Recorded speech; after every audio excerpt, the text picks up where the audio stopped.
Imaginez un instant un terrain de sport, mais où chaque joueur n'est pas seulement un athlète, mais aussi un véritable stratège. C'est l'idée qu'on explore aujourd'hui. Une idée qui a complètement chamboulé le monde de l'entraînement en plaçant l'intelligence, la tête, au cœur même de l'action. Allez, on commence fort, avec une question qui pique un peu. Et si la manière dont on a appris à jouer au foot, au basket ou à n'importe quel sport co était tout simplement mauvaise? Et si tous ces exercices répétés à l'infini étaient en fait contre-productifs?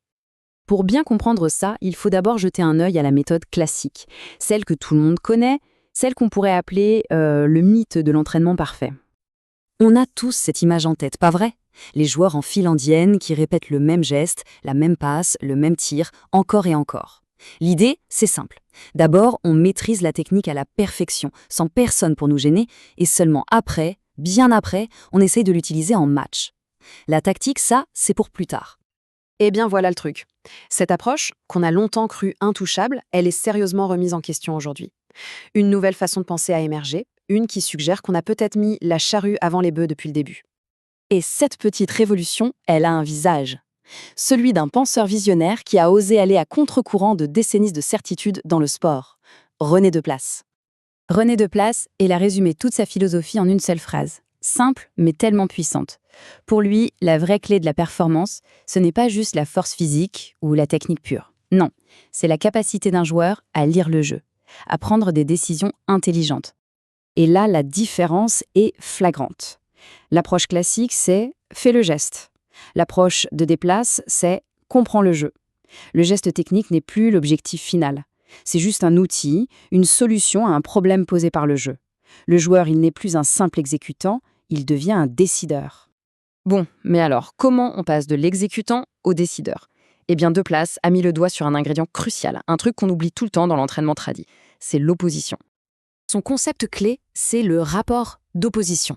C'est tout bête, mais ça change tout. Une équipe, elle n'existe pas seule dans son coin. Elle n'existe que parce qu'en face, il y a une autre équipe qui essaye de l'empêcher d'atteindre son but. L'adversaire, en fait, ce n'est pas un obstacle au jeu, c'est le jeu. Réfléchissons-y une seconde. S'entraîner à dribbler entre des plots, ça ne prépare absolument pas à la pression d'un vrai défenseur qui veut nous prendre le ballon. Dans la vision de Deplace, l'adversaire n'est pas une perturbation. Au contraire, c'est la source d'information numéro 1, celle qui doit guider chacune de nos actions. Et cette analogie, qu'il a lui-même utilisée, est juste parfaite pour montrer l'absurdité du truc. S'entraîner sans opposition, c'est comme faire de la nage à sec. C'est comme apprendre les mouvements de la brasse assis sur un tabouret. On peut avoir un geste magnifique, mais le jour où on plonge dans l'eau, avec la résistance, le courant, tout est différent. Le contexte change absolument tout. D'accord. Alors concrètement, qu'est-ce que ça veut dire pour le joueur sur le terrain? Ça veut dire qu'on le transforme. Il devient un véritable penseur du jeu. Le joueur n'est plus un robot programmé. Il est dans une boucle de réflexion permanente. D'abord, il lit le jeu. Il analyse la situation. Puis, il anticipe ce qui va se passer. Ensuite, en une fraction de seconde, il prend une décision. Et seulement à la fin, il exécute son geste. La technique, ce n'est que le dernier maillon de la chaîne.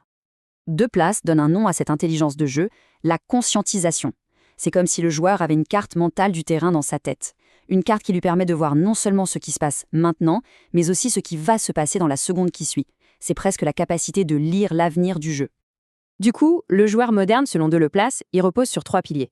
1. Sa pensée abstraite, sa capacité à comprendre la logique du jeu. 2. Son rôle actif dans l'apprentissage. Il ne reçoit pas passivement des ordres, il construit son savoir en résolvant des problèmes. Et 3. Il est l'auteur de ses propres actions. Il n'est pas juste l'interprète d'une partition écrite par son coach. Et on arrive à la conclusion. Pourquoi est-ce que tout ça est si fondamental?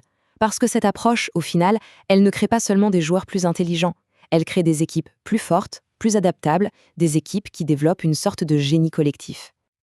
Alors, si on devait résumer, voilà ce qu'il faut absolument retenir.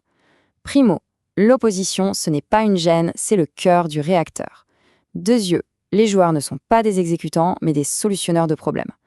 Tertio, être capable de s'adapter à un adversaire imprévisible, ça vaut 1000 fois plus qu'une technique parfaite mais robotique. Et enfin, l'arme la plus dévastatrice sur un terrain, elle n'est pas dans les jambes, elle est bien dans la tête. La prochaine fois qu'on regardera un match, on ne verra peut-être plus juste des athlètes qui courent. On verra une partie d'échecs à grande vitesse, un ballet de décision, d'anticipation. La vraie question c'est, est-ce qu'on peut vraiment regarder un match de la même façon après avoir compris ça ?